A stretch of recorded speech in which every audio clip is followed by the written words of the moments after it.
नमस्कार, मैं हूं प्रवीण गौतम। दोस्तों, बड़ी खबर यह आ रही है कि मोदी सरकार में थोक महंगाई ने 1.25 साल का रिकॉर्ड तोड़ दिया है। 1.25 साल के उच्चतम स्तर पर थोक महंगाई पहुंच गई है। आम आदमी के खाने का सामान लगातार महंगा होता जा रहा है। लेकिन महंगाई और बेरोजगारी की बात करने वाले लोग बीजेपी अध्यक्ष और मोदी सरकार में मंत्री जेपी नड्डा को अनपढ़ लगते हैं। राहुल गांधी और प्रियंका गांधी को अनपढ़ कहते हुए जेपी नड्डा क्या कहते हैं, वीडियो में इस बात का विश्लेषण करेंगे। साथ ही आपको यह भी बताएंगे, यह भी सुनाएंगे कि पढ़े लिखे ओझा सर राहुल गांधी को लेकर क्या कहते हैं। पहले आपको जेपी नड्डा का बयान सुनाते हैं, जिनको इस बात की परवाह नहीं है कि लगातार 4 महीने से महंगाई दर बढ़ रही है, आम आदमी का जीना मुश्किल हो रहा है। और जेपी नड्डा महंगाई की बात करने वाले विपक्षी नेताओं का किस तरह मजाक उड़ाते हैं, राहुल गांधी प्रियंका गांधी भाई बहन का किस तरह मजाक उड़ाते हैं। बयान में आपको सुनाता हूं कि जेपी नड्डा ने आखिरकार पढ़ा लिखा अनपढ़ कहते हुए महंगाई बेरोजगारी को लेकर कैसे उपहास करने का काम किया है। और यह मजाक उड़ाना राहुल गांधी या प्रियंका गांधी का मजाक उड़ाना नहीं है, आम पब्लिक का मजाक उड़ाना है। क्या कहते हैं जेपी नड्डा एक कार्यक्रम में, सुनिए जरा। ये सब लोग पढ़े लिखे अनपढ़ मुझे दिखते हैं, और ये मैं आपके सामने नहीं बोल रहा हूं, ये मैंने राज्यसभा में भी कहा है, अपने वक्तव्य में भी कहा। ये पढ़े लिखे अनपढ़ है। सुरेंद्र नागर जी इसके चश्मदीद गवाह है। मैंने कहा कि ये पढ़े लिखे अनपढ़, इनको मालूम नहीं है। ये सब लोग खड़े होकर के बोलने लगते हैं अनएम्प्लॉयमेंट, बेरोजगारी बेरोजगारी, फिर इसके साथ साथ बोलने लगते हैं महंगाई। ये मुद्दे ला करके खड़ा करते हैं।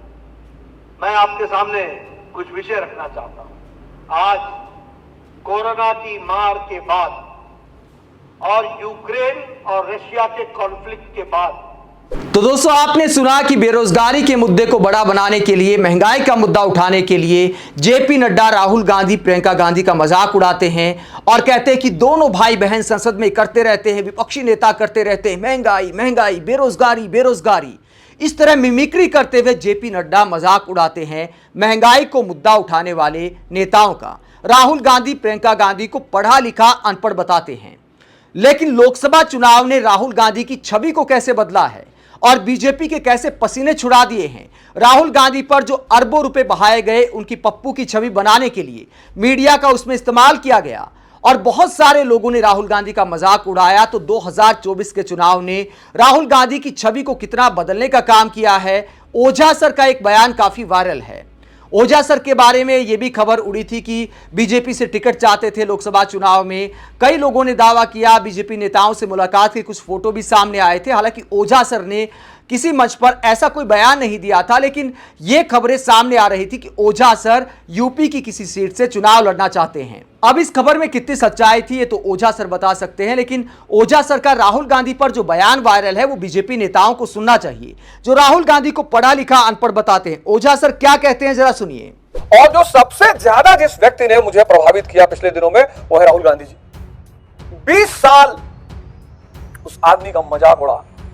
एक समय ऐसा है जब उस आदमी ने संसद में कहा कि हाँ मैं पप्पू हूं। जब मैंने वो सीन देखी, मैंने कहा 2 बातें हो सकती हैं। जब आदमी अपनी बुराई करे, या तो गुस्सा हो रहा है और या फिर परिपक्व हो रहा है।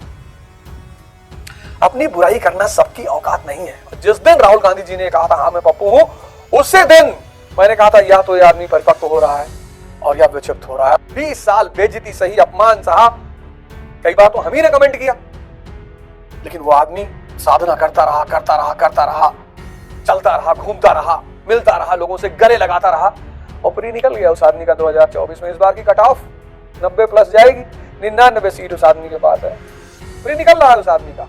और 29 में अगर ऐसे ही वो साधना करता रहा व्यक्ति, तो मेंस भी निकलेगा और इंटरव्यू भी निकलेगा। तो राहुल गांधी के बारे में ओझा सर कहते हैं कि हम लोग भी उनका मजाक उड़ाते थे, लेकिन वो अपनी साधना में लगे रहे। 2024 के चुनाव में प्री निकाल लिया है, 2029 में मेंस भी निकाल लेंगे। आखिरकार इस बयान के मायने क्या हैं? इस बयान के मायने यह है कि देश के मशहूर टीचर भी अब जब इस बात को कबूल रहे हैं, इस तरह के अनेकों वीडियो सामने आ रहे हैं कि देश का बुद्धिजीवी वर्ग राहुल गांधी की जो छवि बनाने की कोशिश की गई थी, ये मानता है कि वो छवि राहुल गांधी ने तोड़ दी है और अब जनता राहुल गांधी को गंभीरता से लेने लगी है। बीजेपी ने जो अरबों रुपए राहुल गांधी की छवि बिगाड़ने के लिए बहा दिया, उस पर पानी फिर गया है। भले बीजेपी नेता महंगाई बेरोजगारी जैसे मुद्दे उठाने पर राहुल गांधी को पढ़ा लिखा अनपढ़ कहें, लेकिन देश की जनता भी अब समझने लगी है कि उसके असल मुद्दे क्या हैं। बेरोजगारी, महंगाई जैसे मुद्दे देश की जनता के लिए कितने मायने रखते हैं, जिनका जेपी नड्डा जैसे नेता भरे मंच पर मजाक उड़ाते हैं, मिमिक्री करते हैं महंगाई बेरोजगारी जैसे मसले पर।